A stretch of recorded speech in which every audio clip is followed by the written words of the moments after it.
deficient in wild ancestors of domesticable livestock and cereals. Recall that the rise of food production involved a competition between food production and hunting-gathering. One might therefore wonder whether all these cases of slow or non-existent rise of food production might instead have been due to an exceptional local richness of resources to be hunted and gathered, rather than to an exceptional availability of species suitable for domestication. In fact, most areas where indigenous food production arose late or not at all offered exceptionally poor rather than rich resources to hunter-gatherers, because most large mammals of Australia and the Americas had become extinct toward the end of the Ice Ages. Food production would have faced even less competition from hunting-gathering in these areas than it did in the Fertile Crescent. Hence, these local failures or limitations of food production cannot be attributed to competition from bountiful hunting opportunities. Lest these conclusions be misinterpreted, we should end this chapter with caveats against exaggerating 2 points: people's readiness to accept better crops and livestock, and the constraints imposed by locally available wild plants and animals. Neither that readiness nor those constraints are absolute. We've already discussed many examples of local peoples adopting more productive crops domesticated elsewhere. Our broad conclusion is that people can recognize useful plants, would therefore have probably recognized better local ones suitable for domestication if any had existed, and aren't barred from doing so by cultural conservatism or taboos. But a big qualifier must be added to this sentence: in the long run and over large areas. Anyone knowledgeable about human societies can cite innumerable examples of societies that refused crops, livestock, and other innovations that would have been productive. Naturally, I don't subscribe to the obvious fallacy that every society promptly adopts every innovation that would be useful for it. The fact is that, over entire continents and other large areas containing hundreds of competing societies, some societies will be more open to innovation, and some will be more resistant.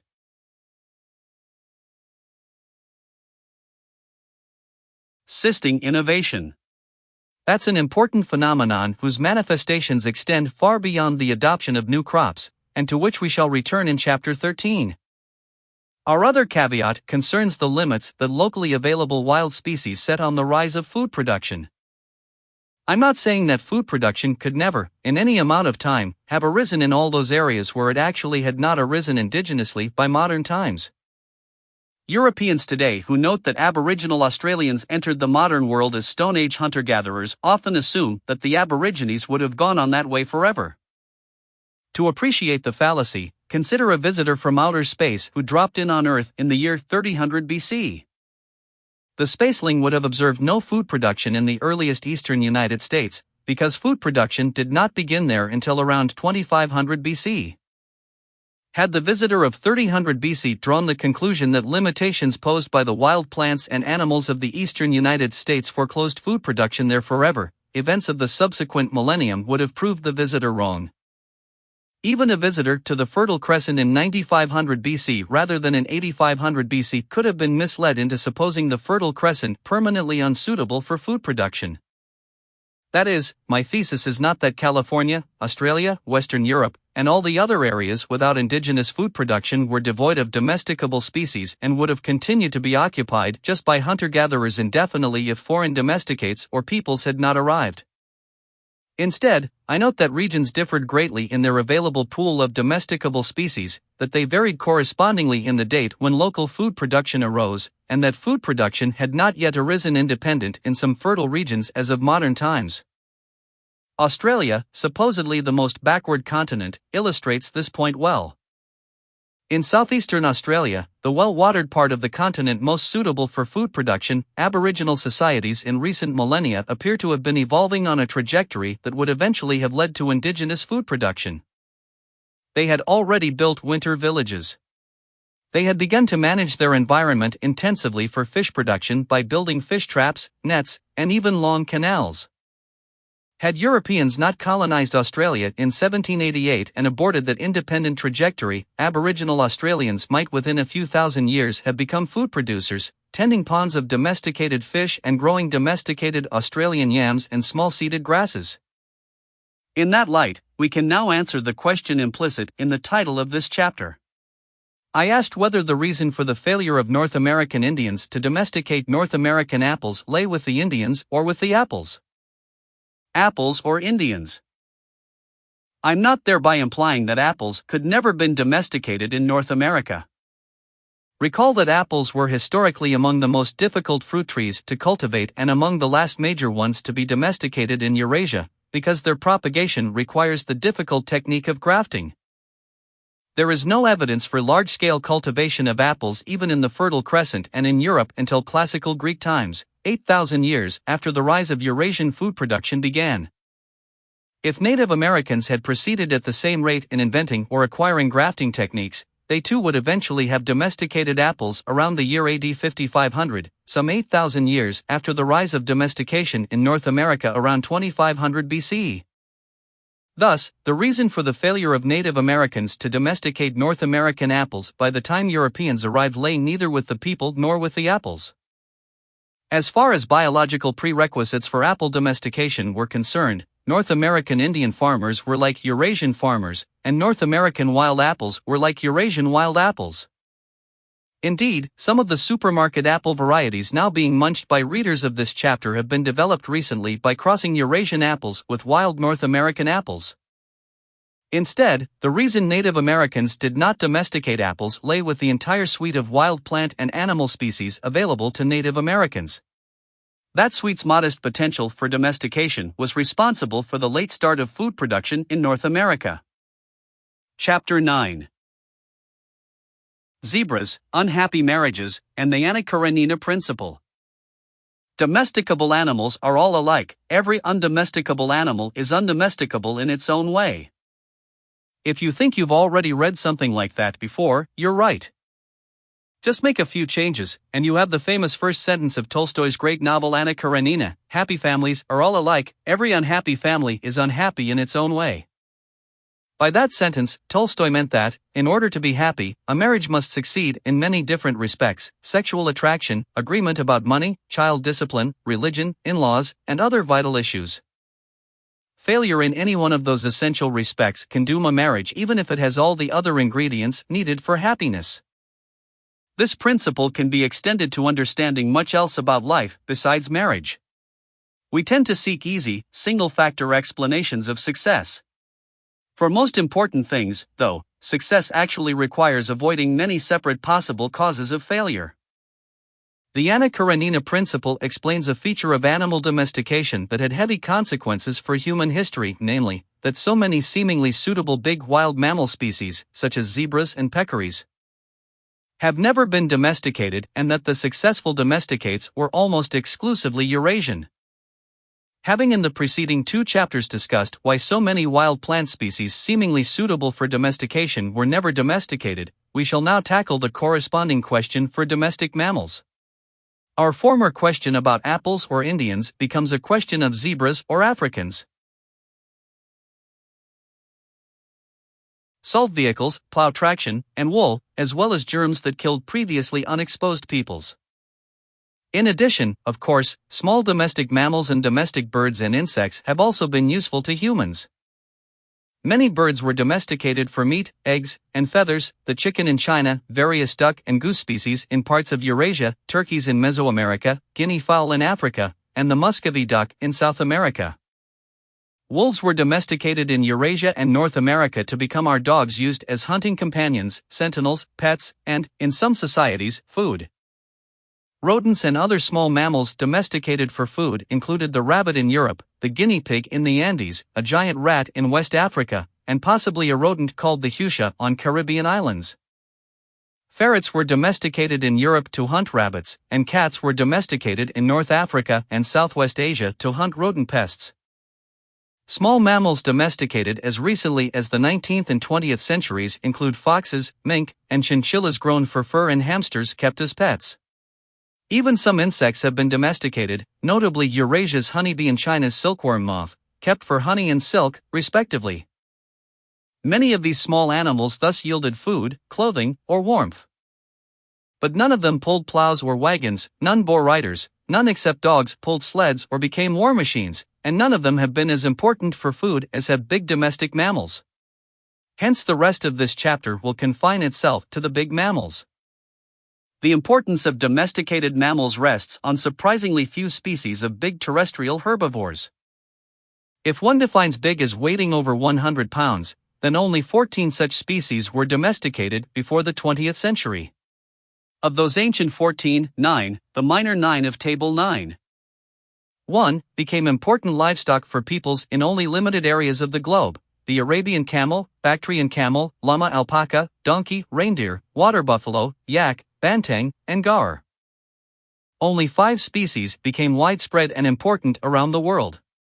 Those major 5 of mammal domestication are the cow, sheep, goat, pig, and horse. This list may at first seem to have glaring omissions.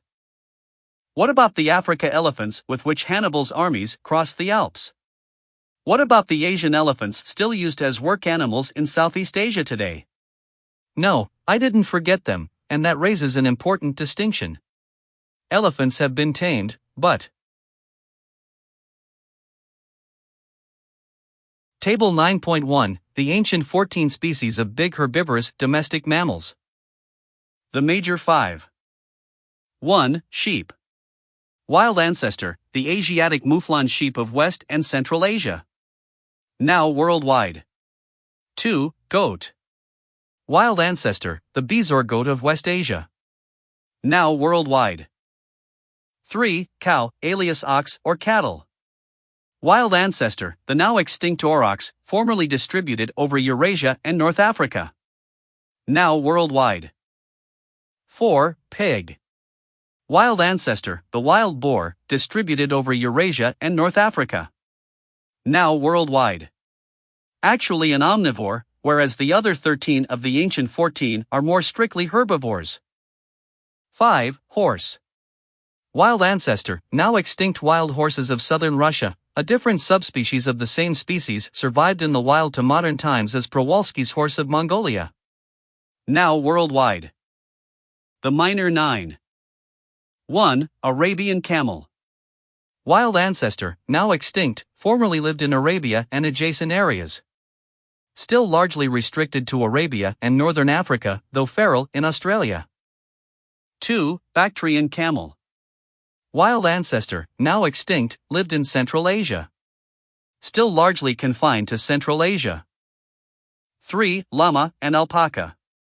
These appear to be well-differentiated breeds of the same species, rather than different species. Wild ancestor, the guanaco of the Andes. Still largely confined to the Andes, although some are bred as pack animals in North America. 4. Donkey. Wild ancestor, the African wild ass of North Africa and formerly perhaps the adjacent area of Southwest Asia. Originally confined as a domestic animal to North Africa and Western Eurasia, more recently also used elsewhere. 5. Reindeer. Wild ancestor, the reindeer of Northern Eurasia. Still largely confined as a domestic animal to that area, though now some are also used in Alaska. 6. Water buffalo. Wild ancestor lives in Southeast Asia. Still used as a domestic animal mainly in that area, though many are also used in Brazil and others have escaped to the wild in Australia and other places. 7. Yak. Wild ancestor, the wild yak of the Himalayas and Tibetan Plateau. Still confined as a domestic animal to that area. 8. Bali cattle. Wild ancestor, the banteng of Southeast Asia. Still confined as a domestic animal to that area. 9. Mithun. Wild ancestor, the gaur of India and Burma. Still confined as a domestic animal to that area.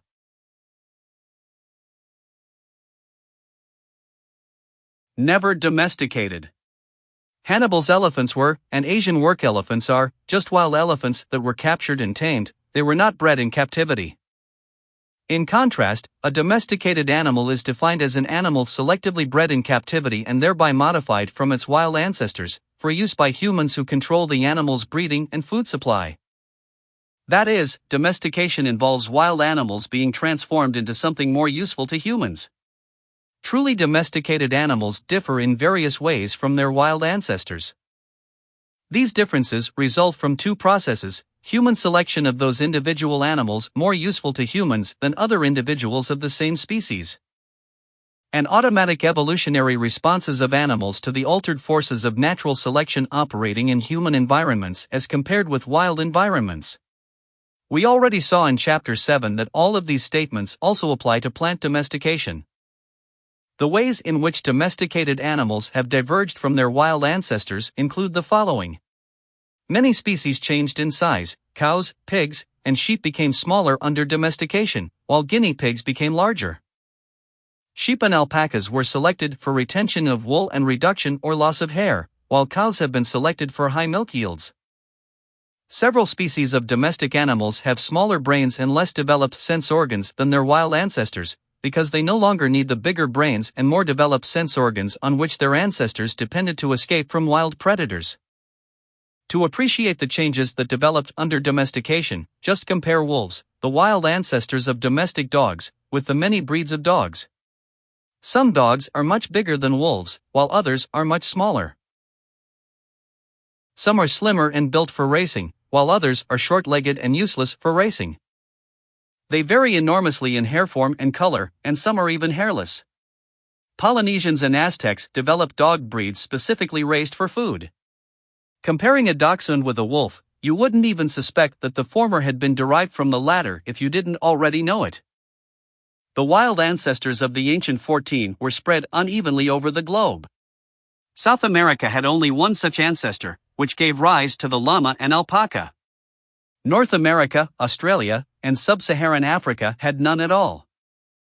The lack of domestic mammals indigenous to sub-Saharan Africa is especially astonishing, since a main reason why tourists visit Africa today is to see its abundant and diverse wild mammals.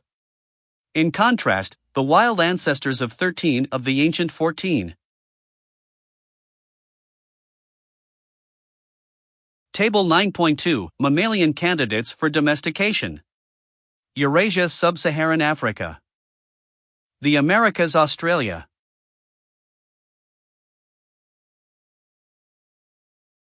A candidate is defined as a species of terrestrial, herbivorous or omnivorous, wild mammal weighing of the average over 100 pounds. Were confined to Eurasia. Of course, not all 13 of these wild ancestor species occurred together throughout Eurasia. No area had all 13, and some of the wild ancestors were quite local, such as the yak, confined in the wild to Tibet and adjacent highland areas. However, many parts of Eurasia did have quite a few of these 13 species living together in the same area. For example, 7 of the wild ancestors occurred in Southwest Asia. This very unequal distribution of wild ancestral species among the continents became an important reason why Eurasians, rather than peoples of other continents, were the ones to end up with guns, germs, and steel. How can we explain the concentration of the ancient 14 in Eurasia? One reason is simple. Eurasia has the largest number of big terrestrial wild mammal species, whether or not ancestral to a domesticated species. Let's define a candidate for domestication as any terrestrial herbivorous or omnivorous mammal species weighing on the average over 100 pounds. Table 9.2 shows that Eurasia has the most candidates, 72 species, just as it has the most species in many other plant and animal groups. That's because Eurasia is the world's largest landmass, and it's also very diverse.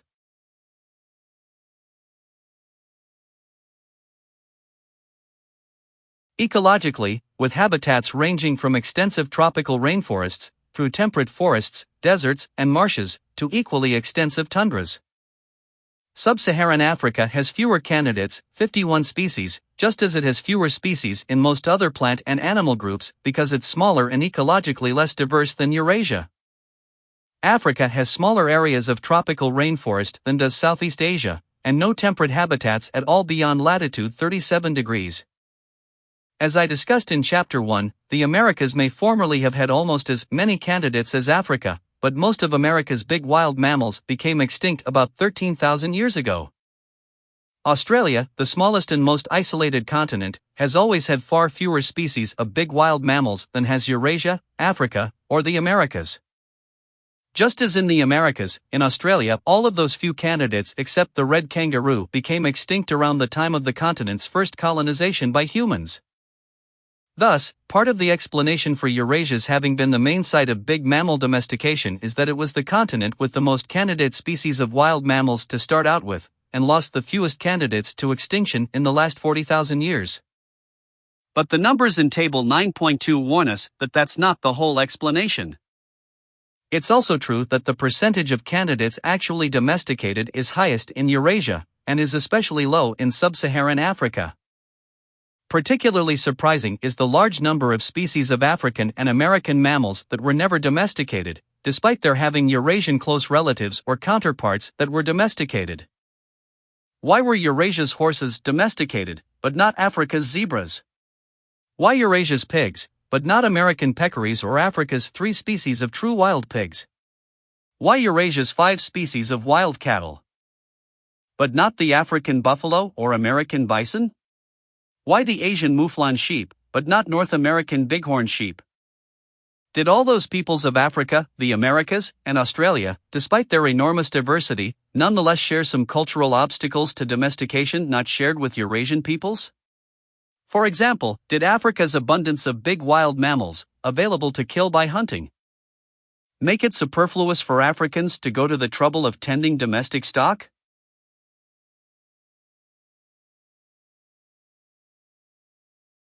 Eurasian peoples, the universal human penchant for keeping pets, the rapid domestication of the ancient 14, the repeated independent domestications of some of them, and the limited successes of modern efforts at further domestications.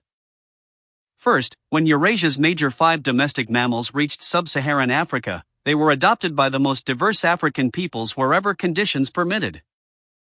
Those African herders thereby achieved a huge advantage over African hunter-gatherers and quickly displaced them.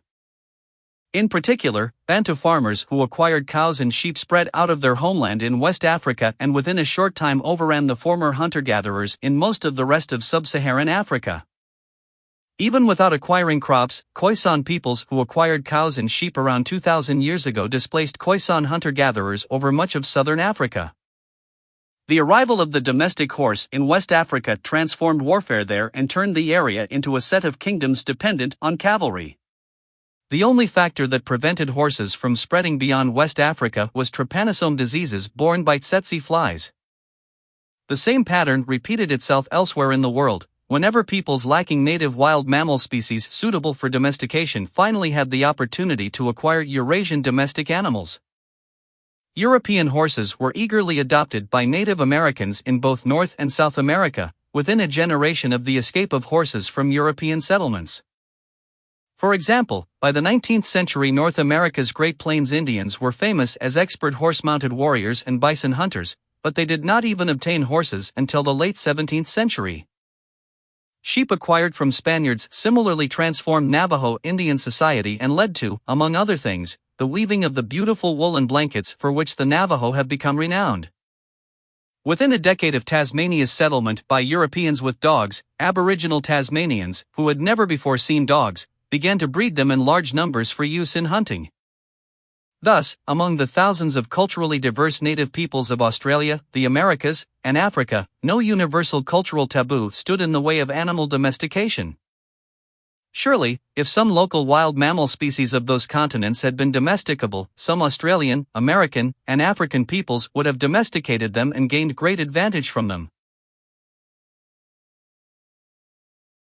Gather a tribe that domesticated those zebras and buffalo and that thereby gained sway over other Africans, without having to await the arrival of Eurasian horses and cattle?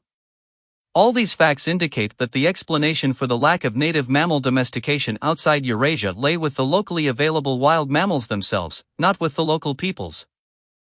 A second type of evidence for the same interpretation comes from pets. Keeping wild animals as pets, and taming them, constitute an initial stage in domestication. But pets have been reported from virtually all traditional human societies on all continents. The variety of wild animals thus tamed is far greater than the variety eventually domesticated, and includes some species that we would scarcely have imagined as pets. For example, in the New Guinea villages where I work, I often see people with pet kangaroos, possums, and birds ranging from flycatchers to ospreys.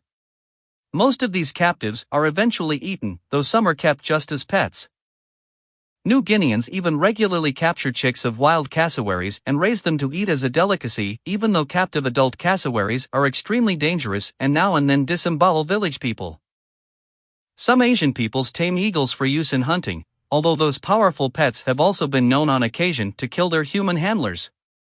Ancient Egyptians and Assyrians, and modern Indians, tamed cheetahs for use in hunting. Paintings made by ancient Egyptians show that they further tamed hoofed mammals such as gazelles and hartebeests, birds such as cranes, more surprisingly giraffes, and most astonishingly hyenas. African elephants were tamed in Roman times despite the obvious danger, and Asian elephants are still being tamed today.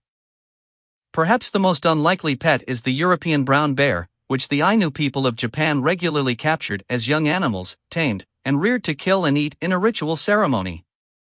Thus, many wild animal species reached the first stage in the sequence of animal-human relations leading to domestication, but only a few emerged at the other end of that sequence as domestic animals.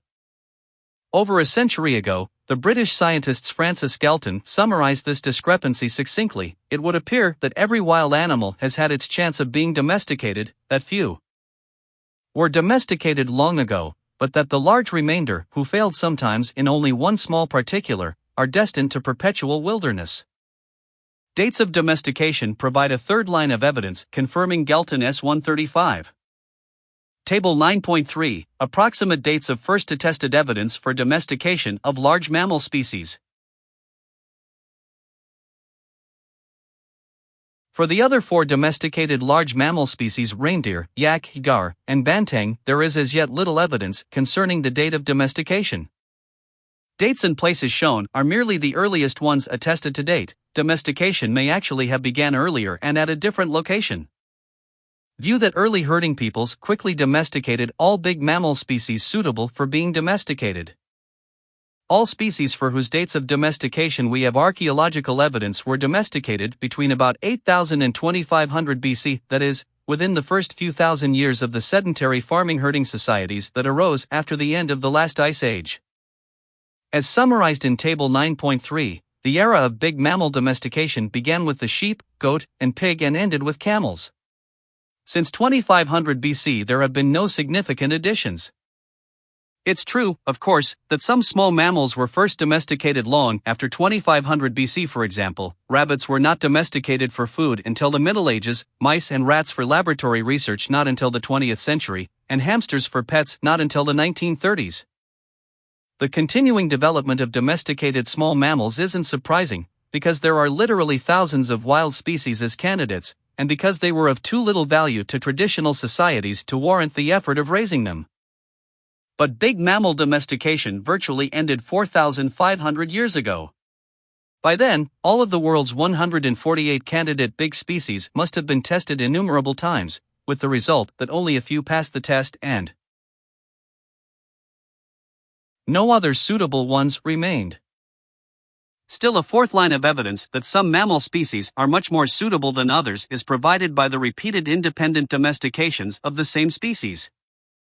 Genetic evidence based on the portions of our genetic material known as mitochondrial DNA recently confirmed, as had long been suspected, that humped cattle of India and humpless European cattle were derived from two separate populations of wild ancestral cattle that had diverged hundreds of thousands of years ago.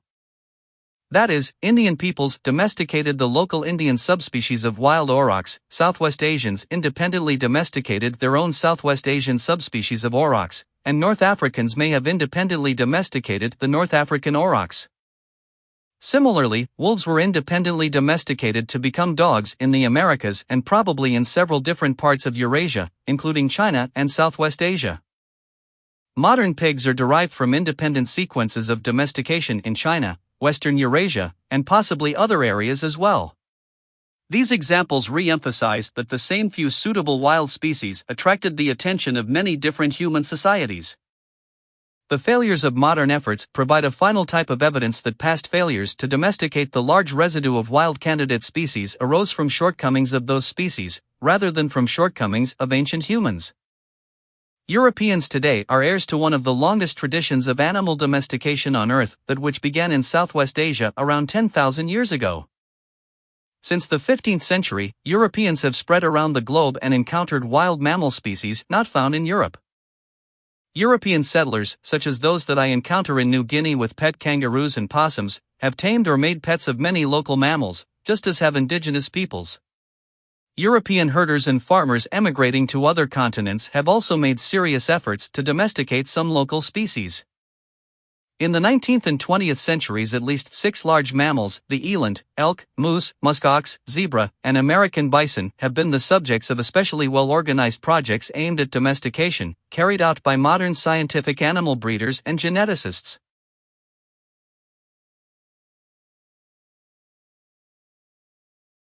Arad by the Rowett Research Institute at Aberdeen, Scotland, and an experimental farm for moose has operated in the Pocherowilik National Park in Russia. Yet these modern efforts have achieved only very limited successes. While bison meat occasionally appears in some U.S. supermarkets, and while moose have been ridden, milked, and used to pull sleds in Sweden and Russia, none of these efforts has yielded a result of sufficient economic value to attract many ranchers. It is especially striking that recent attempts to domesticate eland within Africa itself, where its disease resistance and climate tolerance would give it a big advantage over introduced Eurasian wild stock susceptible to African diseases, have not caught on. Thus, neither indigenous herders with access to candidate species over thousands of years, nor modern geneticists, have succeeded in making useful domesticates of large mammals beyond the ancient 14, which were domesticated by at least 4,500 years ago. Yet scientists today could undoubtedly, if they wished, fulfill for many species that part of the definition of domestication that specifies the control of breeding and food supply. For example, the San Diego and Los Angeles zoos are now subjecting the last surviving California condors to a more draconian control of breeding than that imposed upon any domesticated species. All individual condors have been genetically identified, and a computer program determines which male shall mate with which female in order to achieve human goals. Zoos are conducting similar breeding programs for many other threatened species, including gorillas and rhinos. But the zoo's rigorous selection of California condors shows no prospects of yielding an economically useful product. Nor do zoos' efforts with rhinos, although rhinos offer up to over 3 tons of meat on the hoof. As we shall now see, rhinos present insuperable obstacles to domestication. In all, of the world's 148 big wild terrestrial herbivorous mammals, the candidates for domestication, only 14 passed the test. Why did the other 134 species fail? To which conditions was Francis Galton referring when he spoke of those other species as destined to perpetual wilderness? The answer follows from the Anna Karenina principle. To be domesticated, a candidate wild species must possess many different characteristics. Lack of any single required characteristic dooms efforts at domestication, just as it dooms efforts at building a happy marriage. Playing marriage counselor to the zebra-human couple and other ill-sorted pairs, we can recognize at least 6 groups of reasons for failed domestication.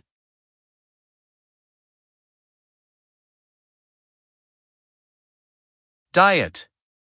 Every time that an animal eats a plant or another animal, the conversion of food biomass into the consumer's biomass involves an efficiency of much less than 100%, typically around 10%.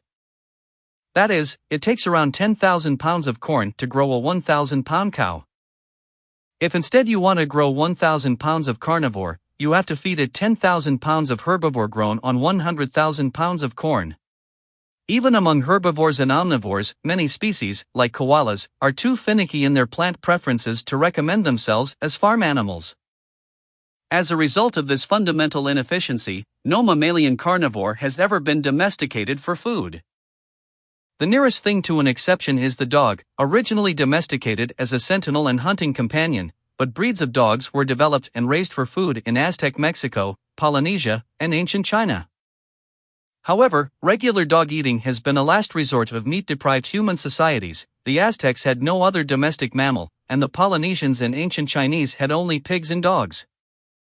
Human societies blessed with domestic herbivorous mammals have not bothered to eat dogs, except as an uncommon delicacy. In addition, dogs are not strict carnivores but omnivores. If you are so naive as to think that your beloved pet dog is really a meat eater, just read the list of ingredients on your bag of dog food. The dogs that the Aztecs and Polynesians reared for food were efficiently fattened on vegetables and garbage. Growth rate. To be worth keeping, domesticates must also grow quickly. That eliminates gorillas and elephants, even though they are vegetarians with admirably non-finicky food preferences and represent a lot of meat. What would-be gorilla or elephant rancher would wait 15 years for his herd to reach adult size? Modern Asians who want work elephant find it much cheaper to capture them in the wild and tame them. Problems of captive breeding. We humans don't like to have sex under the watchful eyes of others. Some potentially valuable animal species don't like to either. That's what derailed attempts to domesticate cheetahs, the swiftest of all land animals, despite our strong motivation to do so for thousands of years. As I already mentioned, tame cheetahs were prized by ancient Egyptians and Assyrians and modern Indians as hunting animals infinitely superior to dogs. One Mughal emperor of India kept a stable of 1,000 cheetahs. But despite those large investments that many wealthy princes made, all of their cheetahs were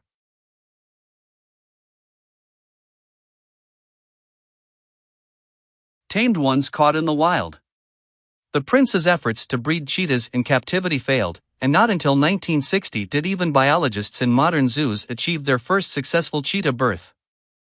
In the wild, several cheetah brothers chase a female for several days, and that rough courtship over large distances seems to be required to get the female to ovulate or to become sexually receptive. Cheetahs usually refuse to carry out that elaborate courtship ritual inside a cage. A similar problem has frustrated schemes to breed the vicuna, an Andean wild camel whose wool is prized as the finest and lightest of any animals. The ancient Incas obtained vicuna wool by driving wild vicunas into corrals, shearing them, and then releasing them alive. Modern merchants wanting this luxury wool have had to resort either to the same method or simply to killing wild vicunas.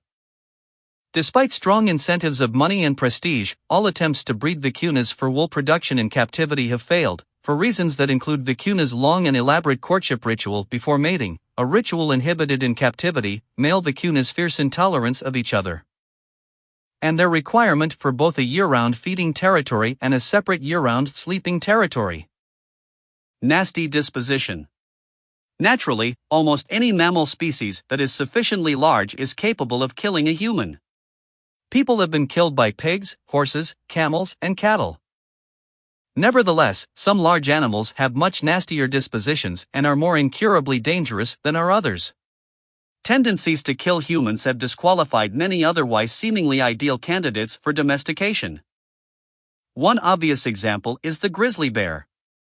Bear meat is an expensive delicacy. Grizzlies weigh up to 1,700 pounds. They are mainly vegetarians, their vegetable diet is very broad, they thrive on human garbage. And they grow relatively fast. If they would behave themselves in captivity, grizzlies would be a fabulous meat production animal. The Ainu people of Japan made the experiment by routinely rearing grizzly cubs as part of a ritual. For understandable reasons, though, the Ainu found it prudent to kill and eat the cubs at the age of 1 year. Keeping grizzly bears for longer would be suicidal. I am not aware of any adult that has been tamed. Another otherwise suitable candidate that disqualifies itself for equally obvious reasons is the African buffalo. It grows quickly up to a weight of a ton and lives in herds that have a well-developed dominance hierarchy, a trait whose virtues will be discussed below. But the African buffalo is considered the most dangerous and unpredictable large mammal of Africa. Anyone insane enough to try to domesticate it either died in the effort or was forced to kill the buffalo before it got too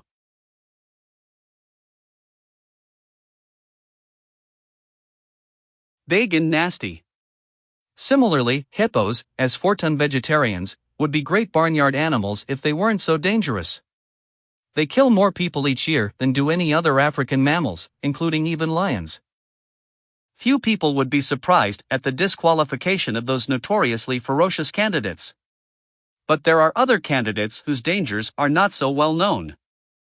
For instance, the 8 species of wild equids vary greatly in disposition, even though all 8 are genetically so close to each other that they will interbreed and produce healthy offspring.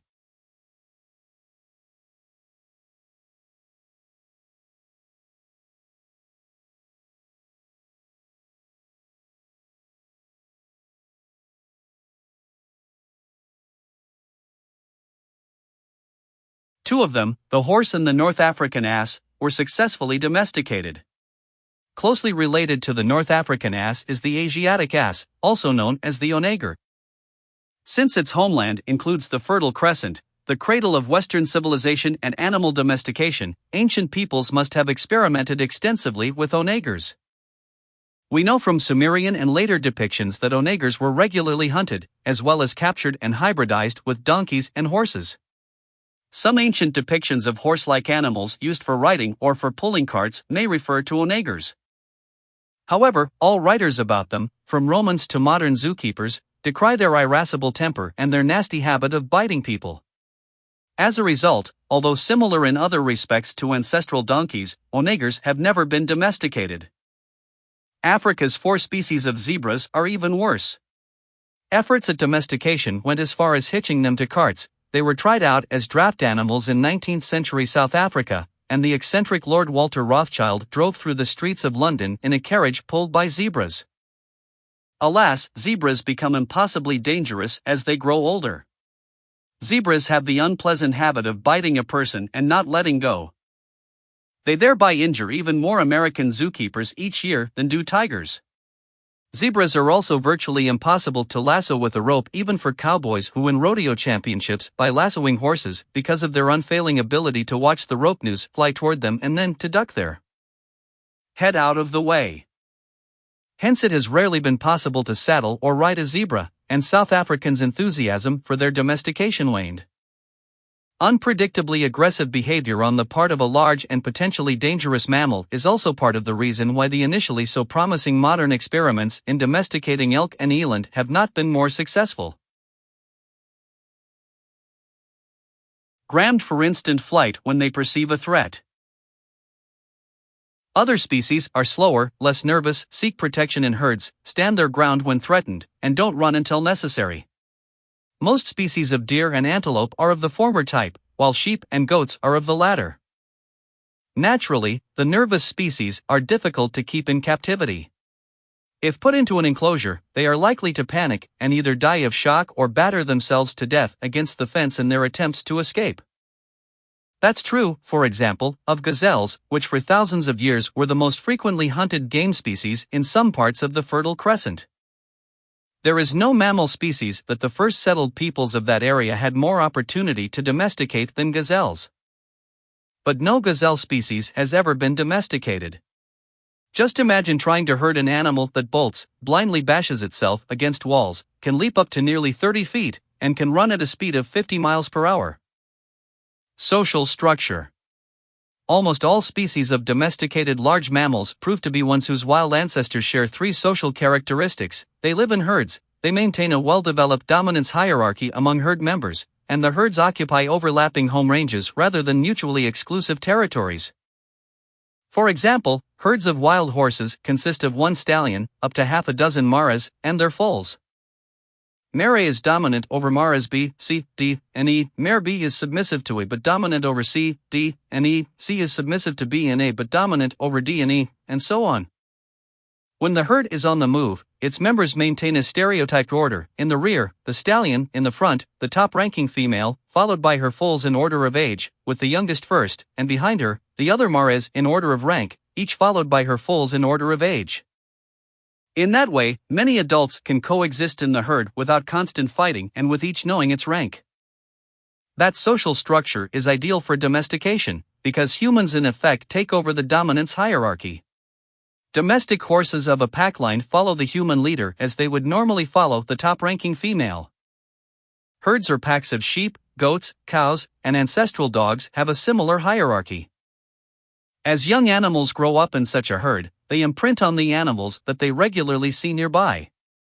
Under wild conditions, those are members of their own species, but captive young herd animals also see humans nearby and imprint on humans as well. Such social animals lend themselves to herding. Since they are tolerant of each other, they can be bunched up. Since they instinctively follow a dominant leader.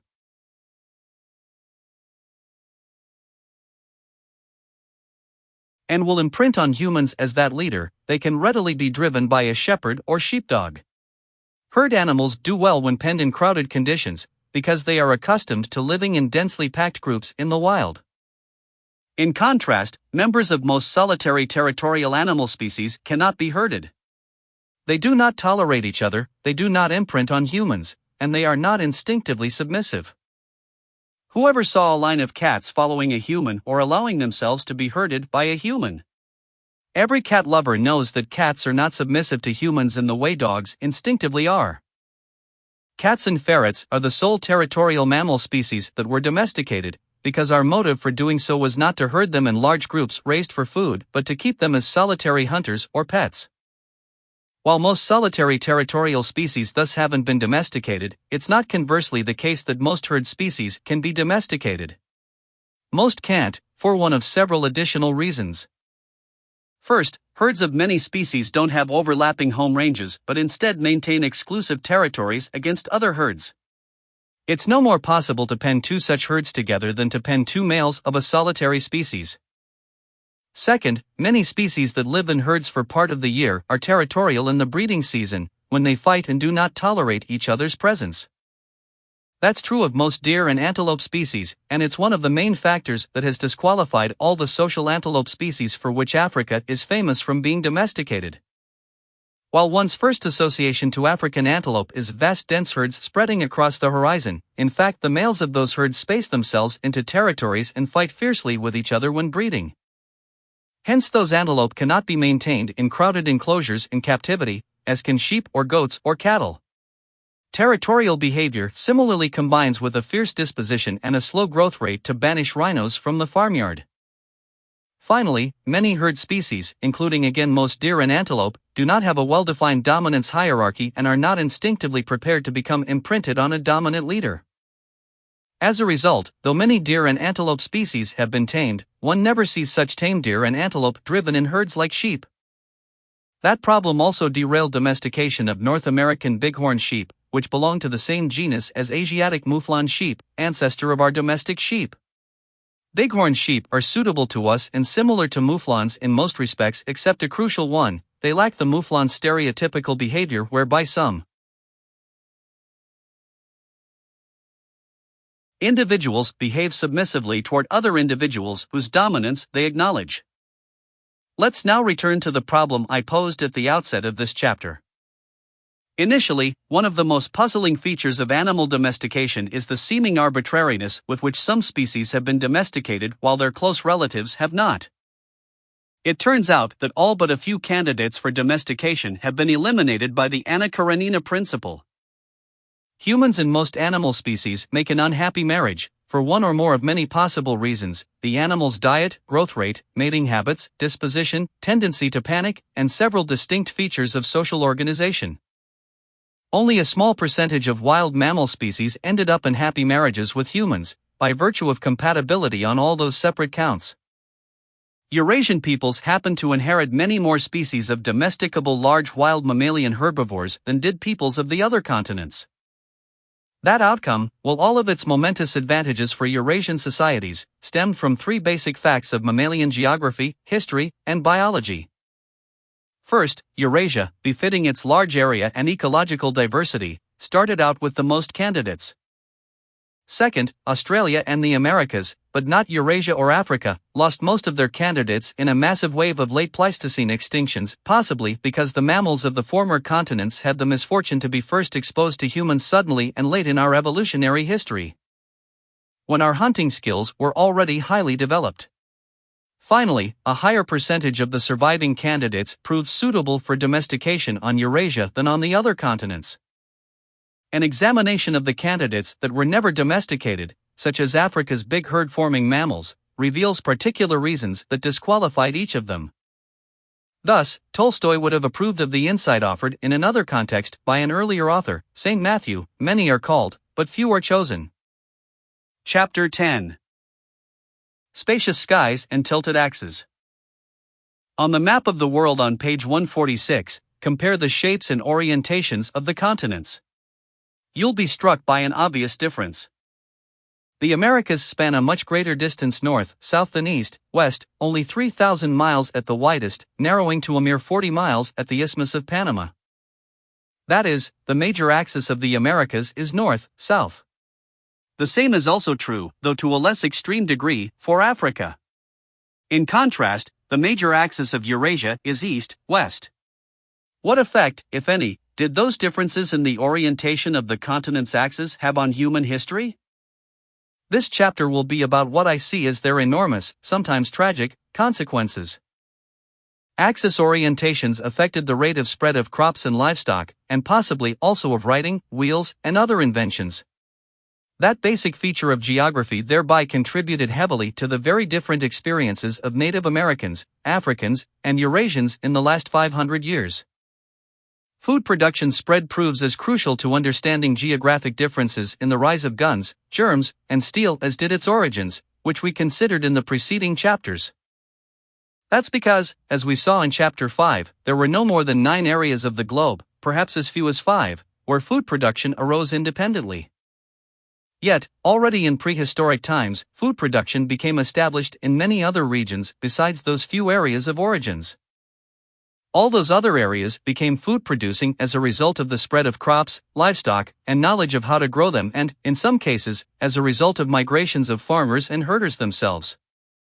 The main such spreads of food production were from Southwest Asia to Europe, Egypt and North Africa, Ethiopia, Central Asia, and the Indus Valley, from the Sahel and West Africa to East and South Africa, from China to tropical Southeast Asia, the Philippines, Indonesia, Korea, and Japan, and from Mesoamerica to North. Figure 10.1 Major Axes of the Continents. America. Moreover, food production even in its areas of origin became enriched by the addition of crops, livestock, and techniques from other areas of origin. Just as some regions proved much more suitable than others for the origins of food production, the ease of its spread also varied greatly around the world. Some areas that are ecologically very suitable for food production never acquired it in prehistoric times at all, even though areas of prehistoric food production existed nearby. The most conspicuous such examples are the failure of both farming and herding to reach Native American California from the U.S. Southwest or to reach Australia from New Guinea and Indonesia, and the failure to spread from South Africa's Natal Province to South Africa's Cape. Even among all those areas where food production did spread in the prehistoric era, the rates and dates of spread varied considerably. At the one extreme was its rapid spread along east-west axes, from Southwest Asia both west to Europe and Egypt and east to the Indus Valley, and from the Philippines east to Polynesia. At the opposite extreme was its slow spread along north-south axes, at less than 0.5 miles per year, from Mexico northward to the U.S. Southwest, at less than 0.3 miles per year, for corn and beans from Mexico. Spacious skies and tilted axes. Northward to become productive in the eastern United States around AD 900, and at 0.2 miles per year, for the llama from Peru north to Ecuador. These differences could be even greater if corn was not domesticated in Mexico as late as 3500 BC, as I assumed conservatively for these calculations, and as some archaeologists now assume, but if it was instead domesticated considerably earlier, as most archaeologists used to assume. There were also great differences in the completeness with which suites of crops and livestock spread, again implying stronger or weaker barriers to their spreading. For instance, while most of Southwest Asia's founder crops and livestock did spread west to Europe and east to the Indus Valley, neither of the Andes' domestic mammals ever reached Mesoamerica in pre-Columbian times. That astonishing failure cries out for explanation. After all, Mesoamerica did develop dense farming populations and complex societies, so there can be no doubt that Andean domestic animals would have been valuable for food, transport, and wool. Except for dogs, Mesoamerica was utterly without indigenous mammals to fill those needs. Some South American crops nevertheless did succeed in reaching Mesoamerica, such as manioc, sweet potatoes, and peanuts. What selective barrier let those crops through but screened out llamas and guinea pigs?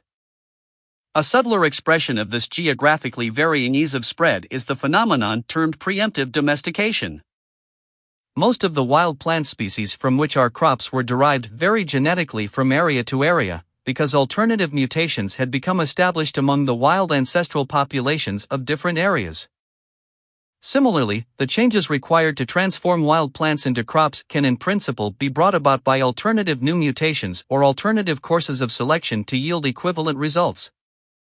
In this light, one can examine a crop widespread in prehistoric times and ask whether all of its varieties show the same wild mutation or same transforming mutation. The purpose of this examination is to try to figure out whether the crop was developed in just one area or else independently in several areas.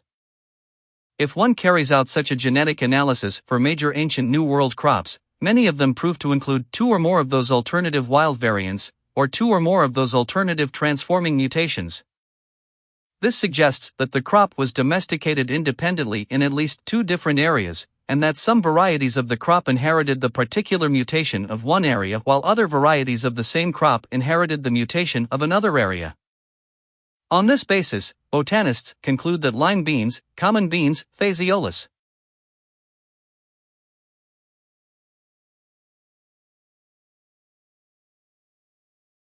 vulgaris, and chili peppers of the Capsicum annuum Chinese group were all domesticated on at least two separate occasions, once in Mesoamerica and once in South America, and that the squash Cucurbita pepo and the seed plant goosefoot were also domesticated independently at least twice. Once in Mesoamerica and once in the eastern United States. In contrast, most ancient Southwest Asian crops exhibit just one of the alternative wild variants or alternative transforming mutations, suggesting that all modern varieties of that particular crop stem from only a single domestication. What does it imply if the same crop has been repeatedly and independently domesticated in several different parts of its wild range? And not just once and in a single area? We have already seen that plant domestication involves the modification of wild plants so that they become more useful to humans by virtue of larger seeds, a less bitter taste, or other qualities. Hence, if a productive crop is already available, incipient farmers will surely proceed to grow it rather than start all over again by gathering its not yet so useful wild relative and re-domesticating it. Evidence for just a single domestication thus suggests that, once a wild plant had been domesticated, the crop spread quickly to other areas throughout the wild plant's range, preempting the need for other independent domestications of the same plant. However, when we find evidence that the same wild ancestor was domesticated independently in different areas, we infer that the crop spread too slowly to preempt its domestication elsewhere. The evidence for predominantly single domestications in Southwest Asia, but frequent multiple domestications in the Americas, might thus provide more subtle evidence that crops spread more easily out of Southwest Asia than in the Americas. Rapid spread of a crop may preempt domestication not only of the same wild ancestral species somewhere else but also of related wild species. If you're already growing good peas, it's of course pointless to start from scratch to domesticate the same wild ancestral pea again, but it's also pointless to domesticate closely related wild pea species that for farmers are virtually equivalent to the already domesticated pea species. All of Southwest Asia's founder crops preempted domestication of any of their close relatives throughout the whole expanse of Western Eurasia. In contrast, the New World presents many cases of equivalent and closely related, but nevertheless distinct, species having been domesticated in Mesoamerica and South America. For instance, 95% of the cotton grown in the world today belongs to the cotton species Gossypium hirsutum, which was domesticated in prehistoric times in Mesoamerica. However, prehistoric South American farmers instead grew the related cotton Gossypium barbadense. Evidently, Mesoamerican cotton. Spacious skies and tilted axes had such difficulty reaching South America that it failed in the prehistoric era to preempt the domestication of a different cotton species there. Chili peppers, squashes, amaranths, and quinopods are other crops of which different but related species were domesticated in Mesoamerica and South America, since no species was able to spread fast enough to preempt the others. We thus have many different phenomena converging on the same conclusion, that food production spread more readily out of Southwest Asia than in the Americas, and possibly also than in sub-Saharan Africa. Those phenomena include food production's complete failure to reach some ecologically suitable areas, the differences in its rate and selectivity of spread, and the differences in whether the earliest domesticated crops preempted redomestications of the same species or domestications of close relatives. What was it about the Americas and Africa that made the spread of food production more difficult there than in Eurasia? To answer this question, let's begin by examining the rapid spread of food production out of Southwest Asia. Soon after food production arose there, somewhat before 800 BC, a centrifugal wave of it appeared in other parts of Western Eurasia and North Africa farther and farther removed from the Fertile Crescent, to the west and east. On this page I have redrawn the striking map. assembled by the geneticist Daniel Zohari and botanist Maria Hopf, in which they illustrate how the wave had reached Greece and Cyprus and the Indian subcontinent by 6500 BC, and Britain around 3500 BC. In each of those areas, food production was initiated by some of the same suite of domestic plants and animals that launched it in the Fertile Crescent. In addition, the Fertile Crescent package penetrated Africa southward to Ethiopia at some still uncertain date. However, Ethiopia also developed many indigenous crops, and we do not yet know whether it was these crops or the arriving Fertile Crescent crops that launched Ethiopian food production. Of course, not all pieces of the package spread to all those outlying areas. For example, Egypt was too warm for einkorn wheat to become established. In some outlying areas, elements of the package arrived at different times. For instance, sheep preceded cereals in southwestern Europe. Some outlying areas went on to domesticate a few local crops of their own, such as poppies in Western Europe and watermelons, possibly in Egypt. But most food production in outlying areas depended initially on Fertile Crescent domesticates. Their spread was soon followed by that of other innovations originating in or near the Fertile Crescent, including the wheel, writing, metalworking techniques, milking, fruit trees, and beer end.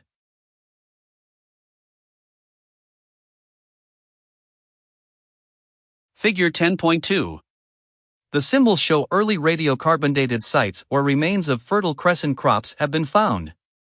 Equals the Fertile Crescent itself. Note that dates become progressively later as one gets farther from the Fertile Crescent. This map is based on Map 20 of Zohari and Hopf's domestication of plants in the Old World but substitutes calibrated radiocarbon dates for their uncalibrated dates. Wine production. Why did the same plant package launch food production throughout Western Eurasia? Was it because the same set of plants occurred in the wild in many areas, were found useful there just as in the Fertile Crescent, and were independently domesticated? No, that's not the reason.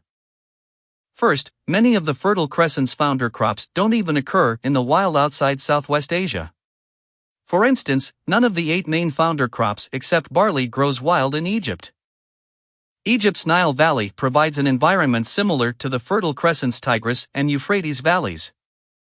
Hence the package that worked well in the latter valleys also worked well enough in the Nile Valley to trigger the spectacular rise of indigenous Egyptian civilization. But the foods to fuel that spectacular rise were originally absent in Egypt. The Sphinx and pyramids were built by peoples fed on crops. Spacious skies and tilted axes. Originally native to the Fertile Crescent, not to Egypt. Second, even for those crops whose wild ancestor does occur outside of Southwest Asia, we can be confident that the crops of Europe and India were mostly obtained from Southwest Asia and were not local domesticates. For example, wild flax occurs west to Britain and Algeria and east to the Caspian Sea, while wild barley occurs east even to Tibet. However, for most of the Fertile Crescent's founding crops, all cultivated varieties in the world today share only one arrangement of chromosomes out of the multiple arrangements found in the wild ancestor. Or else they share only a single mutation by which the cultivated varieties differ from the wild ancestor in characteristics desirable to humans. For instance, all cultivated peas share the same recessive gene that prevents ripe pods of cultivated peas from spontaneously popping open and spilling their peas, as wild pea pods do. Evidently, most of the Fertile Crescent's founder crops were never domesticated again elsewhere after their initial domestication in the Fertile Crescent. Had they been repeatedly domesticated independently, they would exhibit legacies of those multiple origins in the form of varied chromosomal arrangements or varied mutations. Hence these are typical examples of the phenomenon of preemptive domestication that we discussed above. The quick spread of the Fertile Crescent package preempted any possible other attempts, within the Fertile Crescent or elsewhere, to domesticate the same wild ancestors. Once the crop had become available, there was no further need to gather it from the wild and thereby set it on the path to domestication again. The ancestors of most of the founder crops have wild relatives, in the Fertile Crescent and elsewhere, that would also have been suitable for domestication. For example, peas belong to the genus Pisum, which consists of 2 wild species, Pisum sativum, the one that became domesticated to yield our garden peas, and Pisum fulvum, which was never domesticated. Yet wild peas of Pisum fulvum taste good, either fresh or dried, and are common in the wild. Similarly, wheats, barley, lentil, chickpea, beans, and flax all have numerous wild relatives besides the ones that became domesticated. Some of those related beans and barleys were indeed domesticated independently in the Americas or China, far from the early site of domestication in the Fertile Crescent. But in Western Eurasia, only one of several potentially useful wild species was domesticated, probably because that one spread so quickly that people soon stopped gathering the other wild relatives and ate only the crop. Kate its ancestor.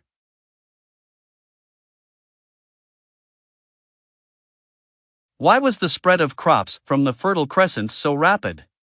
The answer depends partly on that east-west axis of Eurasia with which I opened this chapter. Localities distributed east and west of each other at the same latitude share exactly the same day length and its seasonal variations. To a lesser degree, they also tend to share similar diseases, regimes of temperature and rainfall, and habitats or biomes. For example, Portugal, northern Iran, and Japan, all located at about the same latitude but lying successively 4,000 miles east or west of each other, are more similar to each other in climate than each is to a location lying even a mere 1,000 miles due south. On all the continents, the habitat type known as tropical rainforest is confined to within about 10 degrees latitude of the equator, while Mediterranean scrub habitats lie between about 30 and 40 degrees of latitude. But the germination, growth, and disease resistance of plants are adapted to precisely those features of climate. Seasonal changes of day length, temperature, and rainfall constitute signals that stimulate seeds to germinate, seedlings to grow, and mature plants to develop flowers, seeds, and fruit.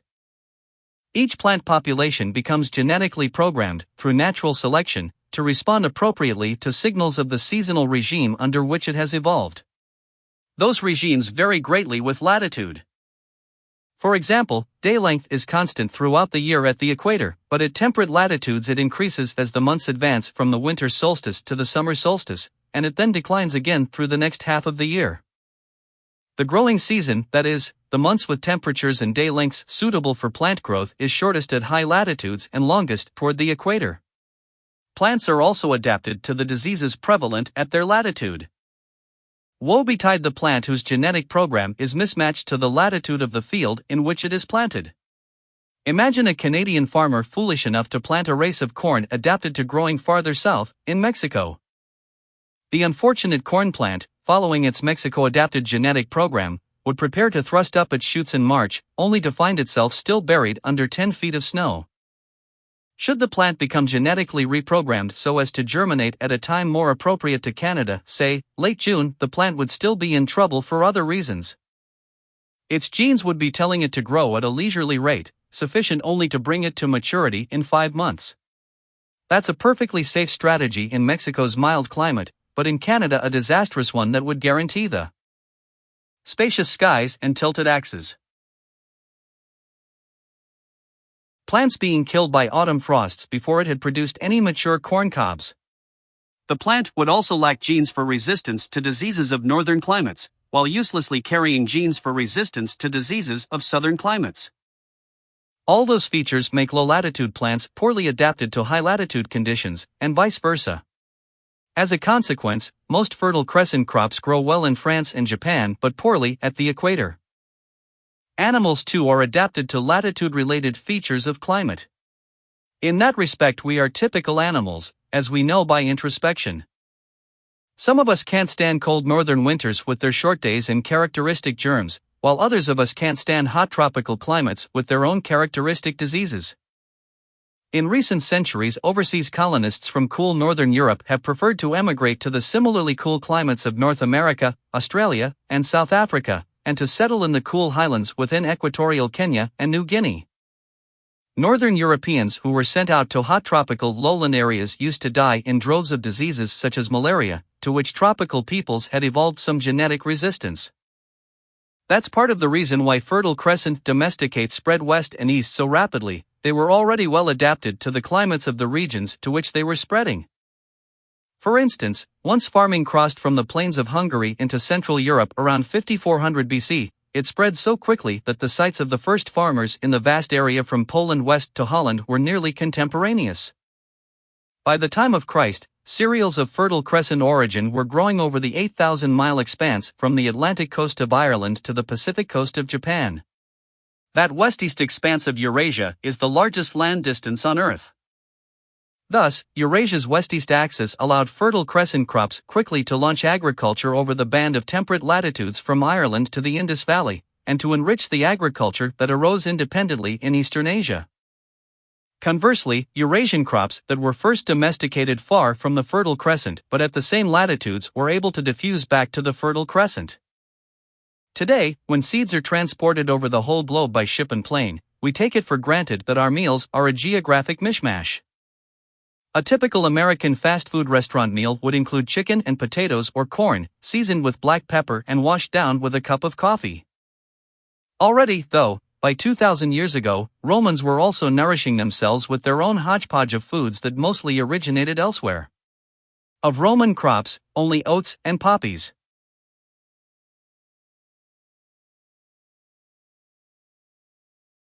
were native to Italy.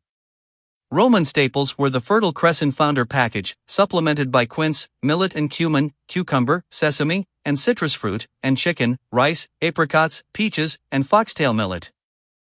Even though Rome's apples were at least native to Western Eurasia, they were grown by means of grafting techniques that had developed in China and spread westward from there. While Eurasia provides the world's widest band of land at the same latitude, and hence the most dramatic example of rapid spread of domesticates, there are other examples as well. Rivaling in speed the spread of the Fertile Crescent package was the eastward spread of a subtropical package that was initially assembled in South China and that received additions on reaching tropical Southeast Asia, the Philippines, Indonesia, and New Guinea. Within 1,600 years, that resulting package of crops and domestic animals had spread more than 5,000 miles eastward into the tropical Pacific to reach the islands of Polynesia. A further likely example is the east-west spread of crops within Africa's wide Sahel zone, but paleobotanists have yet to work out the details. Contrast the ease of east-west diffusion in Eurasia with the difficulties of diffusion along Africa's north-south axis. Most of the Fertile Crescent founder crops reached Egypt very quickly and then spread as far south as the cool highlands of Ethiopia, beyond which they didn't spread. South Africa's Mediterranean climate would have been ideal for them, but the 2,000 miles of tropical conditions between Ethiopia and South Africa posed an insuperable barrier. Instead, African agriculture south of the Sahara was launched by the domestication of wild plants. Indigenous to the Sahel zone and to tropical West Africa, and adapted to the warm temperatures, summer rains, and relatively constant day lengths of those low latitudes. Similarly, the spread southward of Fertile Crescent domestic animals through Africa was stopped or slowed by climate and disease, especially by trypanosome diseases carried by tsetse flies. The horse never became established farther south than West Africa's kingdoms north of the equator. The advance of cattle, sheep, and goats halted for 2,000 years at the northern edge of the Serengeti Plains, while new types of human economies and livestock breeds were being developed. Not until the period AD 1-200, some 8,000 years after livestock were domesticated in the Fertile Crescent, did cattle, sheep, and goats finally reach South Africa. Tropical African crops had their own difficulties spreading south in Africa, arriving in south. Spacious skies and tilted axes.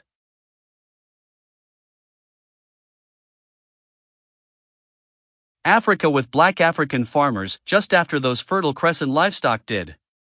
However, those tropical African crops could never be transmitted across South Africa's Fish River, beyond which they were stopped by Mediterranean conditions to which they were not adapted. The result was the all-too-familiar course of the last 2 millennia of South African history.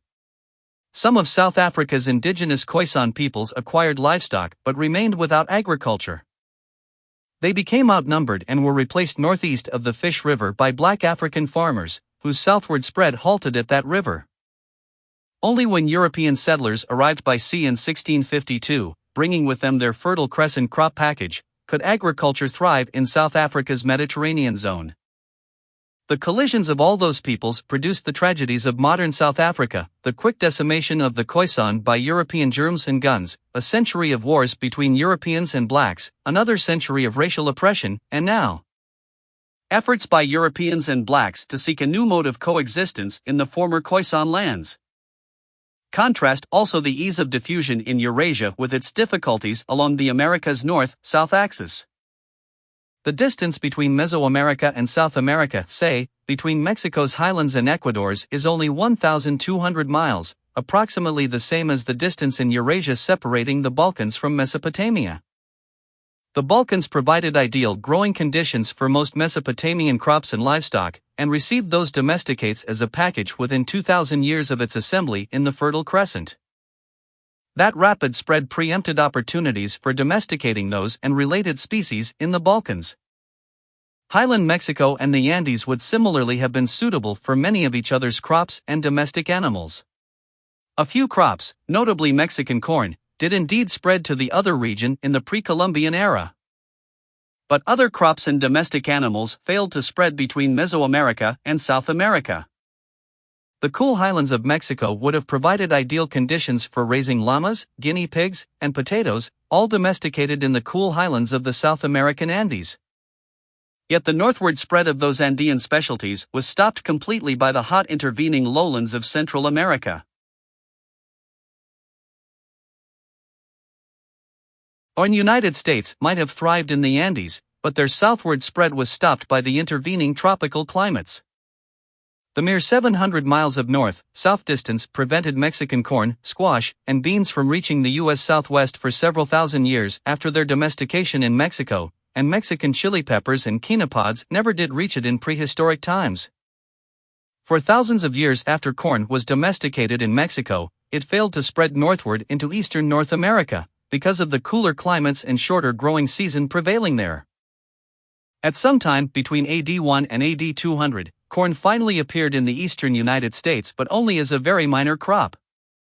Not until around AD 900, after hardy varieties of corn adapted to northern climates had been developed, could corn-based agriculture contribute to the flowering of the most complex Native American society of North America. The Mississippian culture, a brief flowering ended by European-introduced germs arriving with and after Columbus.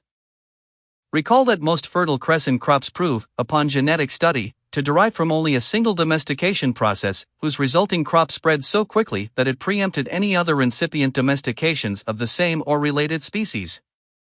In contrast, many apparently widespread Native American crops prove to consist of related species or even of genetically distinct varieties of the same species, independently domesticated in Mesoamerica, South America, and the eastern United States.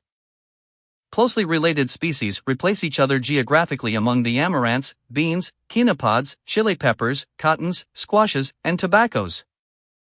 Different varieties of same species replace each other among the kidney beans, lima beans, the chili pepper Capsicum annuum Chinese, and the squash Cucurbita pepo. Those legacies of multiple independent domestications may provide further testimony to the slow diffusion of crops along the Americas north-south axis. Africa and the Americas are thus the two largest landmasses with a predominantly north-south axis and resulting slow diffusion. In certain other parts of the world, slow north-south diffusion was important on a smaller scale. These other examples include the snail's pace of crop exchange between Pakistan's Indus Valley and South India, the slow spread of South Chinese food production into peninsular Malaysia, and the failure of tropical Indonesian and New Guinean food production to arrive in prehistoric times in the modern farmlands of southwestern and southeastern Australia, respectively.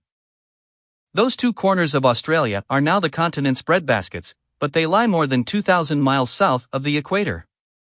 Farming there had to await the arrival from faraway Europe, on European ships, of crops adapted to Europe's cool climate and short growing season. Spacious skies and tilted axes. I have been dwelling on latitude, readily assessed by a glance at a map, because it is a major determinant of climate, growing conditions, and ease of spread of food production. However, latitude is of course not the only such determinant, and it is not always true that adjacent places at the same latitude have the same climate. Topographic and ecological barriers, much more pronounced on some continents than on others, were locally important obstacles to diffusion.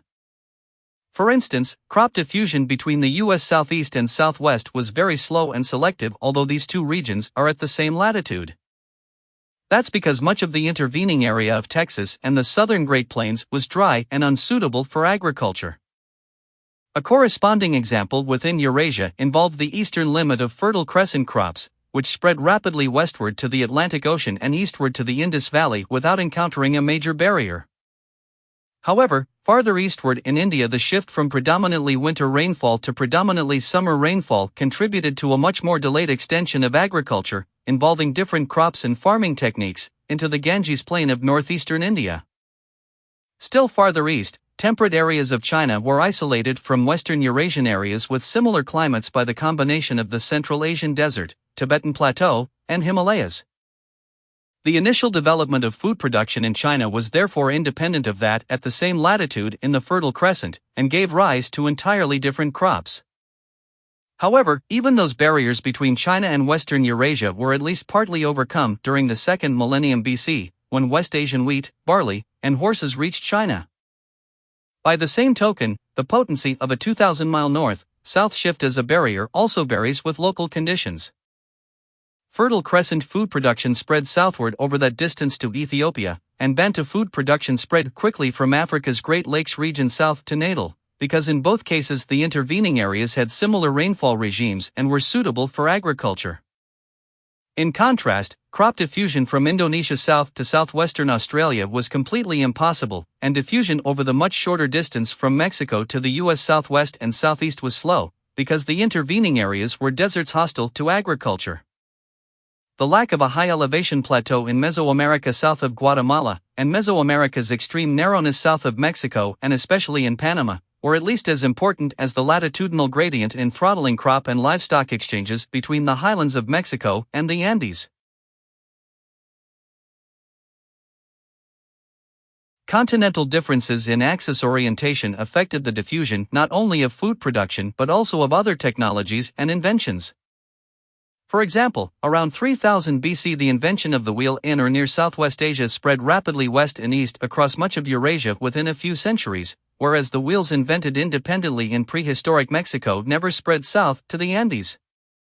Similarly, the principle of alphabetic writing, developed in the western part of the Fertile Crescent by 1500 BC, spread west to Carthage and east to the Indian subcontinent within about 1,000 years, but the Mesoamerican writing systems that flourished in prehistoric times for at least 2,000 years never reached the Andes. Naturally, wheels and writing aren't directly linked to latitude and day length in the way crops are. Instead, the links are indirect, especially via food production systems and their consequences. The earliest wheels were parts of ox-drawn carts used to transport agricultural produce. Early writing was restricted to elites supported by food-producing peasants, and it served purposes of economically and socially complex food-producing societies. In general, societies then engaged in intense exchanges of crops, livestock, and technologies related to food production were more likely to become involved in other exchanges as well. America's patriotic song "America the Beautiful" invokes our spacious skies, our amber waves of grain, from sea to shining sea. Actually, that song reverses geographic realities. As in Africa, in the Americas the spread of native crops and domestic animals was slowed by constricted skies and environmental barriers. No waves of native grain ever stretched from the Atlantic to the Pacific coast of North America, from Canada to Patagonia, or from Egypt to South Africa, while amber waves of wheat and barley came to stretch from the Atlantic to the Pacific across the spacious skies of Eurasia. That faster spread of Eurasian agriculture, compared with that of Native American and Sub-Saharan African agriculture, played a role in the more rapid diffusion of Eurasian writing, metallurgy, technology, and empires. To bring up all those differences isn't to claim that widely distributed crops are admirable, or that they testify to the superior ingenuity of early Eurasian farmers. They reflect, instead, the orientation of Eurasia's axis compared with that of the Americas or Africa. Around those axes turned the fortunes of history. Part 3. From Food to Guns, Germs, and Steel. Chapter 11. Lethal Gift of Livestock. We have now traced how food production arose in a few centers, and how it spread at unequal rates from there to other areas. Those geographic differences constitute important ultimate answers to Yali's question about why different peoples ended up with disparate degrees of power and affluence. However, food production itself is not a proximate cause. In a one-on-one fight, a naked farmer would have no advantage over a naked hunter-gatherer. Instead, one part of the explanation for farmer power lies in the much denser populations that food production could support. 10 naked farmers certainly would have an advantage over one naked hunter-gatherer in a fight. The other part is that neither farmers nor hunter-gatherers are naked, at least not figuratively. Farmers tend to breathe out nastier gems, to own better weapons and armor, to own more powerful technology in general, and to live under centralized governments with literate elites better able to wage wars of conquest. Hence, the next 4 chapters will explore how the ultimate cause of food production led to the proximate causes of germs, literacy, technology, and centralized government. The links connecting livestock and crops to germs were unforgettably illustrated for me by a hospital case about which I learned through a physician friend. When my friend was an inexperienced young doctor, he was called into a hospital room to deal with a married couple stressed out by a mysterious illness. It did not help that the couple was also having difficulty communicating with each other, and with my friend. The husband was a small, timid man, sick with pneumonia caused by an unidentified microbe, and with only limited command of the English language. Acting as translator was his beautiful wife, worried about her husband's condition and frightened by the unfamiliar hospital environment.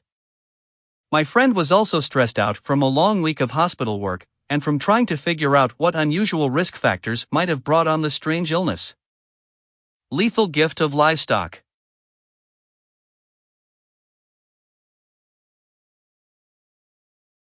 The stress caused my friend to forget everything he had been taught about patient confidentiality. He committed the awful blunder of requesting the woman to ask her husband whether he'd had any sexual experiences that could have caused the infection. As the doctor watched, the husband turned red, pulled himself together so that he seemed even smaller, tried to disappear under his bedsheets, and stammered out words in a barely audible voice. His wife suddenly screamed in rage and drew herself up to tower over him. Before the doctor could stop her, she grabbed a heavy metal bottle, slammed it with full force onto her husband's head, and stormed out of the room. It took a while for the doctor to revive her husband and even longer to elicit, through the man's broken English, what he'd said that so enraged his wife. The answer slowly emerged. He had confessed to repeated intercourse with sheep on a recent visit to the family farm. Perhaps that was how he had contracted the mysterious microbe. This incident sounds bizarrely one of a kind and of no possible broader significance. In fact, it illustrates an enormous subject of great importance: human diseases of animal origins. Very few of us love sheep in the carnal sense that this patient did. But most of us platonically love our pet animals, such as our dogs and cats. As a society, we certainly appear to have an inordinate fondness for sheep and other livestock, to judge from the vast numbers of them that we keep. For example, at the time of a recent census, Australia's 17,085,400 people thought so highly of sheep that they kept 161,600,000 of them. Some of us adults, and even more of our children, pick up infectious diseases from our pets. Usually they remain no more than a nuisance, but a few have evolved into something far more serious. The major killers of humanity throughout our recent history, smallpox, flu, tuberculosis, malaria, plague, measles, and cholera, are infectious diseases that evolved from diseases of animals. Even though most of the microbes responsible for our own epidemic illnesses are paradoxically now almost confined to humans. Because diseases have been the biggest killers of people, they have also been decisive shapers of history. Until World War II, more victims of war died of war-borne microbes than of battle wounds. All those military histories glorifying great generals oversimplify the ego-deflating truth: the winners of past wars were not always the armies with the best generals and weapons, but were often merely those bearing the nastiest germs to transmit to their enemies. The grimmest examples of germs' role in history come from the European conquest of the Americas that began with Columbus's voyage of 1492. Numerous as were the Native American victims of the murderous Spanish conquistadores, they were far outnumbered by the victims of murderous Spanish microbes. Why was the exchange of nasty germs between the Americas and Europe so unequal? Why didn't Native American diseases instead decimate the Spanish invaders, spread back to Europe, and wipe out 95% of Europe's population? Similar questions arise for the decimation of many other native peoples by Eurasian germs, as well as for the decimation of would-be European conquistadores in the tropics of Africa and Asia. Thus, questions of the animal origins of human disease lie behind the broadest pattern of human history, and behind some of the most important issues in human health today. This chapter will begin by considering what a disease is, and why some microbes have evolved so as to make us sick, whereas most other species of living things don't make us sick. We'll examine why many of our most familiar infectious diseases run in epidemics, such as our current AIDS epidemic and the Black Death epidemics of the Middle Ages. We'll then consider how the ancestors of microbes now confined to us transferred themselves from their original animal hosts. Finally, we'll see how insight into the animal origins of our infectious diseases helps explain the momentous, almost one-way exchange of germs between Europeans and Native Americans. Naturally, we're disposed to think about diseases just from our own point of view. What can we do to save ourselves and to kill the microbes? Let's stamp out the scoundrels, and never mind what their motives are. In life in general, though, one has to understand the enemy in order to beat him. And that's especially true in medicine. Hence, let's begin by temporarily setting aside our human bias and considering disease from the microbe's point of view. After all, microbes are as much a product of natural selection as we are. What evolutionary benefit does a microbe derive from making us sick in bizarre ways, like giving us genital sores or diarrhea? And why should microbes evolve so as to kill us? That seems especially puzzling and self-defeating, since a microbe that kills its host kills itself. Basically, microbes evolve like other species. Evolution selects for those individuals most effective at producing babies and at helping them spread to suitable places to live. For a microbe, spread may be defined mathematically as the number of new victims infected per each original patient. That number depends on how lethal gift of livestock long each victim remains capable of infecting new victims, and how efficiently the microbe is transferred from one victim to the next. Microbes have evolved diverse ways of spreading from one person to another, and from animals to people. The germ that spreads better leaves more babies and ends up favored by natural selection. Many of our symptoms of disease actually represent ways in which some damned clever microbe modifies our bodies or our behavior such that we become enlisted to spread microbes. The most effortless way a germ could spread is by just waiting to be transmitted passively to the next victim.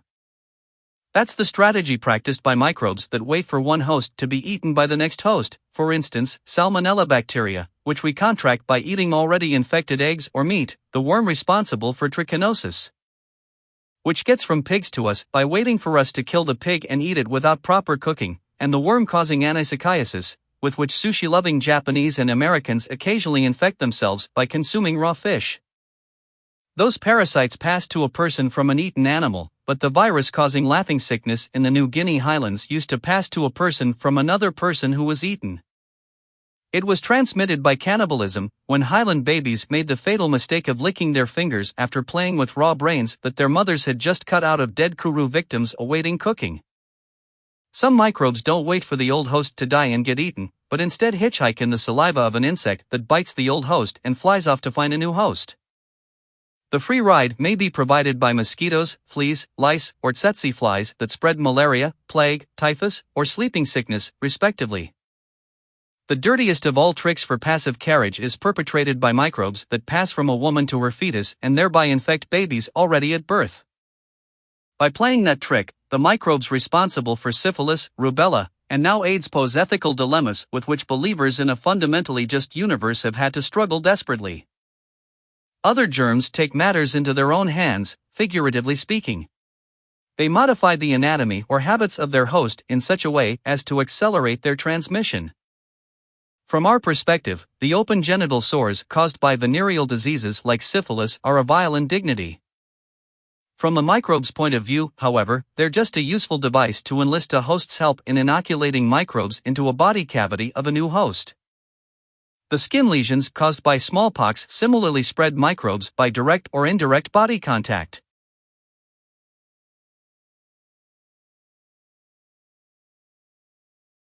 More vigorous yet is the strategy practiced by the influenza, common cold, and pertussis microbes, which induce the victim to cough or sneeze, thereby launching a cloud of microbes toward prospective new hosts. Similarly, the cholera bacterium induces in its victims a massive diarrhea that delivers bacteria into the water supplies of potential new victims, while the virus responsible for Korean hemorrhagic fever broadcasts itself in the urine of mice. For modification of a host's behavior, nothing matches rabies virus, which not only gets into the saliva of an infected dog but drives the dog into a frenzy of biting and thus infecting many new victims. But for physical effort on the bug's own part, the prize still goes to worms such as hookworms and schistosomes, which actively burrow through a host's skin from the water or soil into which their larvae had been excreted in a previous victim's feces. Thus, from our point of view, genital sores, diarrhea, and coughing are symptoms of disease. From a germ's point of view, they're clever evolutionary strategies to broadcast the germ. That's why it's in the germ's interests to make us sick. But why should a germ evolve the apparently self-defeating strategy of killing its host? From the germ's perspective, that's just an unintended byproduct of host symptoms promoting efficient transmission of microbes. Yes, an untreated cholera patient may eventually die from producing diarrheal fluid at a rate of several gallons per day. At least for a while, though, as long as the patient is still alive, the cholera bacterium profits from being massively broadcast into the water supplies of its next victims. Provided that each victim thereby infects on the average more than one new victim, the bacterium will spread, even though the first host happens to die. So much for our dispassionate examination of the germ's interests. Now let's get back to considering our own selfish interests. To stay alive and healthy, best done by killing the damn germs. One common response of ours to infection is to develop a fever. Again, we're used to considering fever as a symptom of disease, as if it developed inevitably without serving any function. But regulation of body temperature is under our genetic control and doesn't just happen by accident. A few microbes are more sensitive to heat than our own bodies are. By raising our body temperature, we in effect try to bake the germs to death before we get baked ourselves. Another common response of ours is to mobilize our immune system. White blood cells and other cells of ours actively seek out and kill foreign microbes. The lethal gift of livestock. Specific antibodies that we gradually build up against a particular microbe infecting us make us less likely to get reinfected once we become cured. As we all know from experience, there are some illnesses, such as flu and the common cold, to which our resistance is only temporary. We can eventually contract the illness again. Against other illnesses, though, including measles, mumps, rubella, pertussis, and the now defeated smallpox, our antibodies stimulated by one infection confer lifelong immunity. That's the principle of vaccination, to stimulate our antibody production without our having to go through the actual experience of the disease, by inoculating us with a dead or weakened strain of microbe. Alas, some clever microbes don't just cave in to our immune defenses. Some have learned to trick us by changing those molecular pieces of the microbe that our antibodies recognize. The constant evolution or recycling of new strains of flu, with differing antigens, explains why your having gotten flu 2 years ago didn't protect you against the different strain that arrived this year. Malaria and sleeping sickness are even more slippery customers in their ability rapidly to change their antigens. Among the slipperiest of all is AIDS, which evolves new antigens even as it sits within an individual patient, thereby eventually overwhelming his or her immune system. Our slowest defensive response is through natural selection, which changes our gene frequencies from generation to generation. For almost any disease, some people prove to be genetically more resistant than are others. In an epidemic, those people with genes for resistance to that particular microbe are more likely to survive than are people lacking such genes. As a result, over the course of history, human populations repeatedly exposed to a particular pathogen have come to consist of a higher proportion of individuals with those genes for resistance, just because unfortunate individuals without the genes were less likely to survive to pass their genes on to babies. Fat consolation, you may be thinking again. This evolutionary response is not one that does the genetically susceptible dying individual any good. It does mean, though, that a human population as a whole becomes better protected against the pathogen. Examples of those genetic defenses include the protections that the sickle cell gene, Tay-Sachs gene, and cystic fibrosis gene may confer on African blacks, Ashkenazi Jews, and Northern Europeans against malaria, tuberculosis, and bacterial diarrheas, respectively. In short, our interaction with most species, as exemplified by hummingbirds, doesn't make us or the hummingbird sick. Neither we nor hummingbirds have had to evolve defenses against each other. That peaceful relationship was able to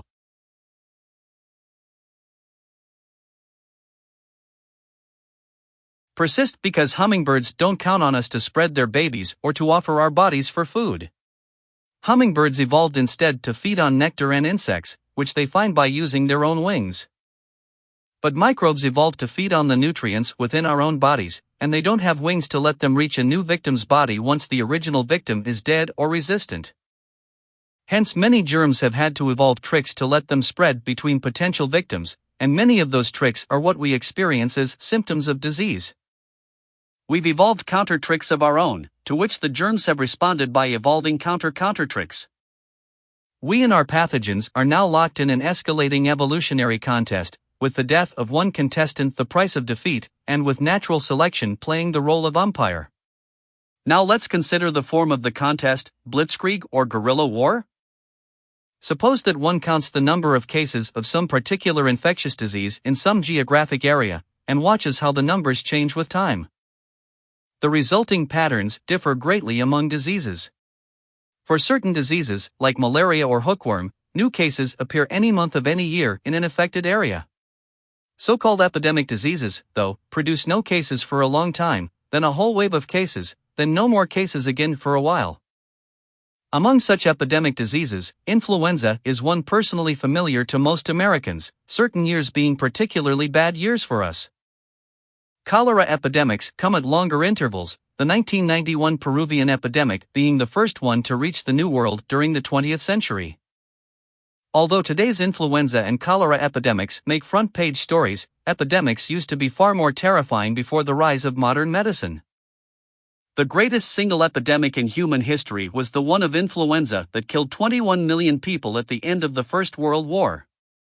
The Black Death killed 1/4 of Europe's population between 1346 and 1352, with death tolls ranging up to 70% in some cities.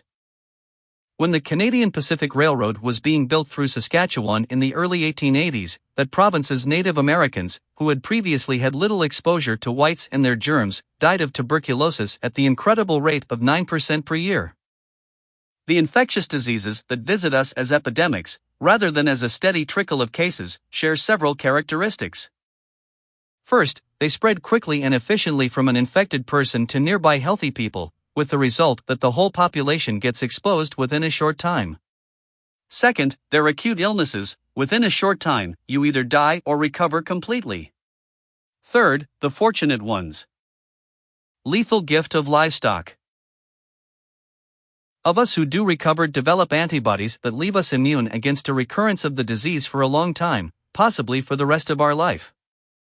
Finally, these diseases tend to be restricted to humans, the microbes causing them tend not to live in the soil or in other animals. All four of these traits apply to what Americans think of as the familiar acute epidemic diseases of childhood, including measles, rubella, mumps, pertussis, and smallpox. The reason why the combination of those four traits tends to make a disease run in epidemics is easy to understand. In simplified form, here's what happens. The rapid spread of microbes, and the rapid course of symptoms, mean that everybody in a local human population is quickly infected and soon thereafter is either dead or else recovered and immune. No one is left alive who could still be infected. But since the microbe can't survive except in the bodies of living people, the disease dies out, until a new crop of babies reaches the susceptible age and until an infectious person arrives from the outside to start a new epidemic. A classic illustration of how such diseases occur as epidemics is the history of measles on the isolated Atlantic islands called the Faroes. A severe epidemic of measles reached the Faroes in 1781 and then died out, leaving the islands measles-free until an infected carpenter arrived on a ship from Denmark in 1846. Within 3 months, almost the whole Faroes population had gotten measles and then either died or recovered, leaving the measles virus to disappear once again until the next epidemic. Studies show that measles is likely to die out in any human population numbering fewer than 500,000 people. Only in larger populations can the disease shift from one local area to another, thereby persisting until enough babies have been born in the originally infected area that measles can return there. What's true for measles in the Faroes is true of our other familiar acute infectious diseases throughout the world. To sustain themselves, they need a human population that is sufficiently numerous and sufficiently densely packed that a numerous new crop of susceptible children is available for infection by the time the disease would otherwise be waning. Hence, measles and similar diseases are also known as crowd diseases. Obviously, crowd diseases could not sustain themselves in small bands of hunter-gatherers and slash-and-burn farmers. As tragic modern experience with Amazonian Indians and Pacific Islanders confirms, almost an entire tribelet may be wiped out by an epidemic brought by an outside visitor because no one in the tribelet had any antibodies against the microbe. For example, in the winter of 1902.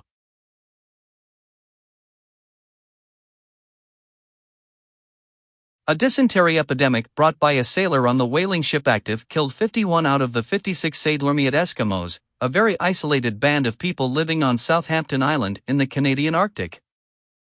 In addition, measles and some of our other childhood diseases are more likely to kill infected adults than children, and all adults in the tribelet are susceptible. Having killed most of the tribelet, the epidemic then disappears.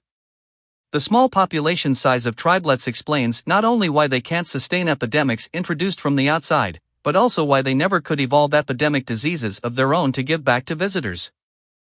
That's not to say, though, that small human populations are free from all infectious diseases. They do have infections, but only of certain types. Some are caused by microbes capable of maintaining themselves in animals or in the soil, with the result that the disease doesn't die out but remains constantly available to infect people. For example, the yellow fever virus is carried by African wild monkeys, whence it can always infect rural human populations of Africa, whence it was carried by the transatlantic slave trade to infect New World monkeys and people. Still, other infections of small human populations are chronic diseases such as leprosy and yaws. Since the disease may take a very long time to kill its victim, the victim remains alive as a reservoir of microbes to infect other members of the tribelet. For instance, the Karimui Basin of the New Guinea Highlands, where I worked in the 1960s, was occupied by an isolated population of a few thousand people, suffering from the world's highest incidence of leprosy, about 40%. Finally, small human populations are also susceptible to non-fatal infections against which we don't develop immunity, with the result that the same person can become reinfected after recovering. That happens with hookworm and many other parasites. All these types of diseases, characteristic of small isolated populations, must be the oldest diseases of humanity. They were the ones we could evolve and sustain through the early millions of years of our evolutionary history, when the total human population was tiny and fragmented. These diseases are also shared with, or similar to the diseases of, our closest wild relatives, the African great apes. In contrast, the crowd diseases, which we discussed earlier, could have arisen only with the buildup of large, dense human populations. That buildup began with the rise of agriculture starting about 10,000 years ago and then accelerated with the rise of cities starting several thousand years ago. In fact, the first attested lethal gift of livestock. Dates for many familiar infectious diseases are surprisingly recent, around 1600 BC for smallpox, 400 BC for mumps, 200 BC for leprosy, AD 1840 for epidemic polio, and 1959 for AIDS. Why did the rise of agriculture launch the evolution of our crowd infectious diseases? One reason just mentioned is that agriculture sustains much higher human population densities than does the hunting-gathering lifestyle on the average, 10 to 100 times higher. In addition, hunter-gatherers frequently shift camp and leave behind their own piles of feces with accumulated microbes and worm larvae. But farmers are sedentary and live amid their own sewage, thus providing microbes with a short path from one person's body into another's drinking water.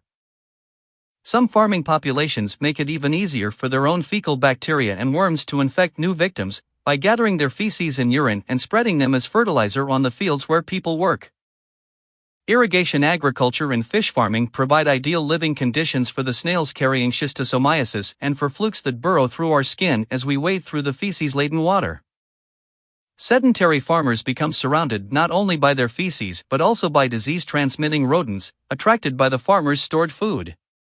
The forest clearings made by African farmers also provide ideal breeding habitats for malaria-transmitting mosquitoes.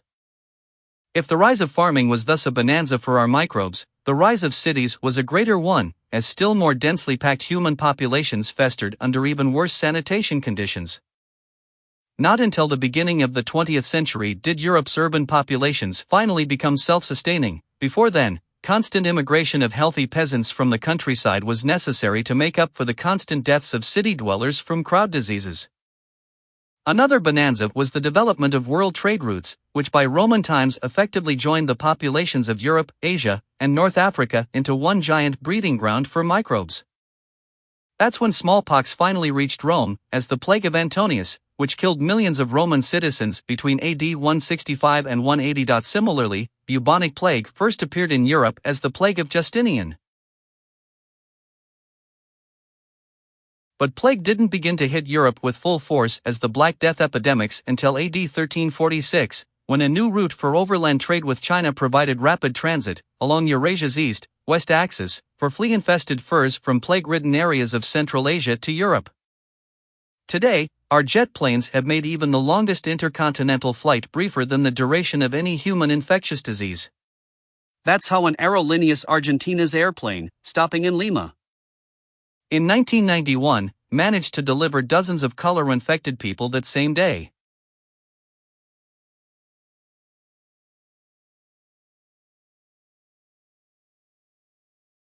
To my city of Los Angeles, over 3,000 miles from Lima. The explosive increase in world travel by Americans, and in immigration to the United States, is turning us into another melting pot, this time, of microbes that we previously dismissed as just causing exotic diseases in far-off countries. Thus, when the human population became sufficiently large and concentrated, we reached the stage in our history at which we could at last evolve and sustain crowd diseases confined to our own species. But that conclusion presents a paradox: such diseases could never have existed before then. Instead, they had to evolve as new diseases. Where did those new diseases come from? Evidence has recently been emerging from molecular studies of the disease-causing microbes themselves. For many of the microbes responsible for our unique diseases, molecular biologists can now identify the microbes' closest relatives. These also prove to be agents of crowd infectious diseases, but once confined to various species of our domestic animals and pets. Among animals, too, epidemic diseases require large, dense populations and don't afflict just any animal. They're confined mainly to social animals, providing the necessary large populations. Hence, when we domesticated social animals, such as cows and pigs, they were already afflicted by epidemic diseases just waiting to be transferred to us. For example, measles virus is most closely related to the virus causing rinderpest. That nasty epidemic disease affects cattle and many wild-caught chewing mammals, but not humans. Lethal gift of livestock. Ties to adapt to us.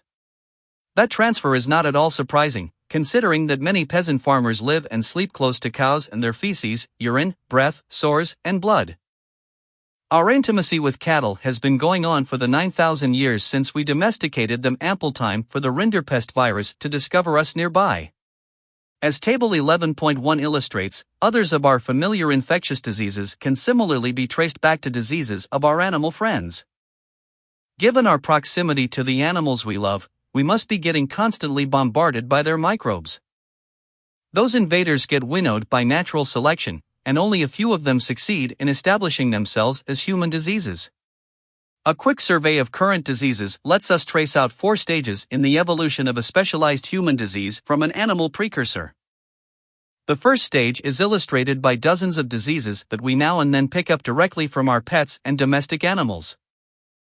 They include cat scratch fever from our cats, leptospirosis from our dogs, psittacosis from our chickens and parrots, and brucellosis from our cattle. We're similarly liable to pick up diseases from wild animals, such as the tularemia that hunters can get from skinning wild rabbits. All those microbes are still at an early stage in their evolution into specialized human pathogens. They still don't get transmitted directly from one person to another, and even their transfer to us from animals remains uncommon. In the second stage, a former animal pathogen evolves to the point where it does get transmitted directly between people and causes epidemics.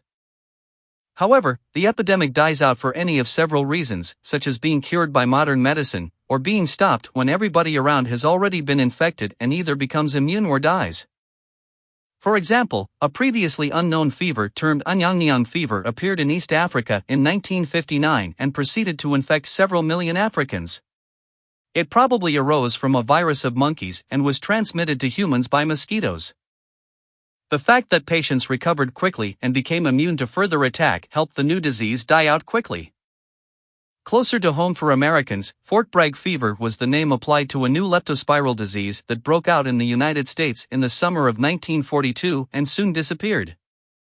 A fatal disease vanishing for another reason was New Guinea's laughing sickness, transmitted by cannibalism and caused by a slow-acting virus from which no one has ever recovered.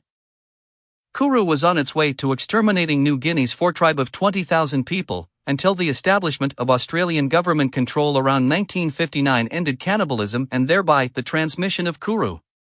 The annals of medicine are full of accounts of diseases that sound like no disease known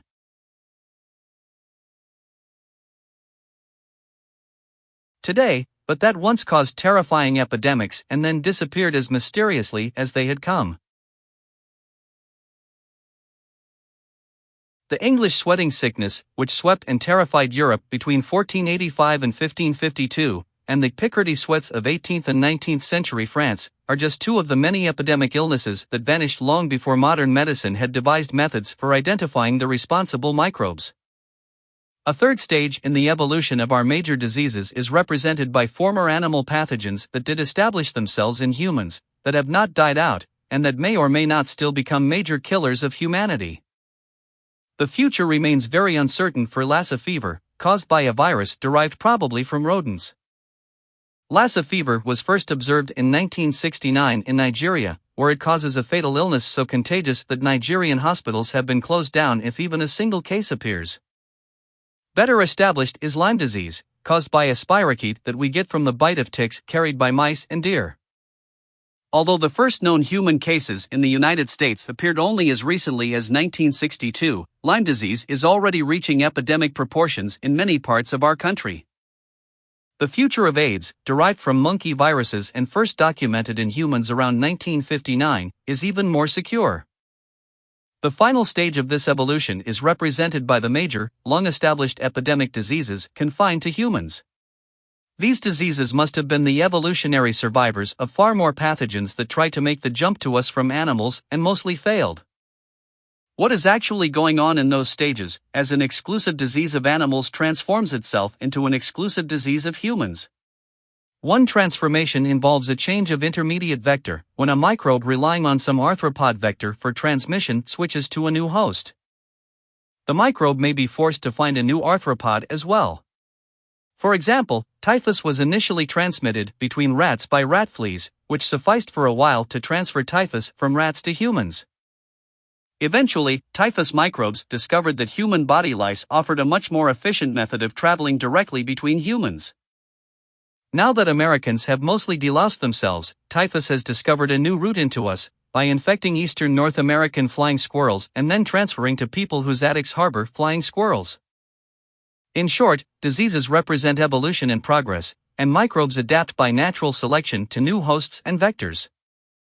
But compared with cows' bodies, ours offer different immune defenses, lice, feces, and chemistries.